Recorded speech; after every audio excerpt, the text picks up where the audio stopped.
আজকে আমরা শিখব 3 দ্বারা বিভাজ্যর নিয়ম, অর্থাৎ কোনো সংখ্যাকে 3 দ্বারা ভাগ করা যায় কিনা এটা আমরা খুব সহজে যেন বুঝতে পারি।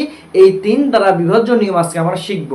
চলো তোমাদেরকে বলি, 3 দ্বারা বিভাজ্য নিয়ম হচ্ছে যে সংখ্যাটি দেওয়া থাকবে ওই সংখ্যাগুলো যোগ করতে হবে এবং যোগ করে সেই সংখ্যাটিকে যদি 3 দ্বারা ভাগ করা যায় তাহলে সেটি হচ্ছে 3 দ্বারা বিভাজ্য। চলো আমরা উদাহরণস্বরূপ দেখে আসি। এখানে একটি সংখ্যা দেওয়া আছে 582। আমরা কি করব, এই সংখ্যা তিনটাকে যোগ করব, অর্থাৎ 5 যোগ 8 যোগ 2, 5 যোগ 8 যোগ 2, তাহলে 8 আর 5 এ কত হয়? 13 হয়। 13 দিয়ে কত হয়?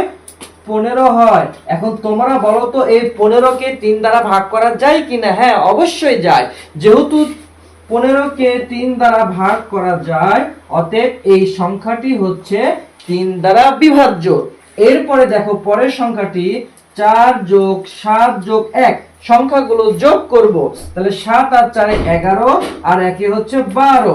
তাহলে এই 12 কে 3 দ্বারা ভাগ করা যায় কিনা বলো তো? অবশ্যই যায়।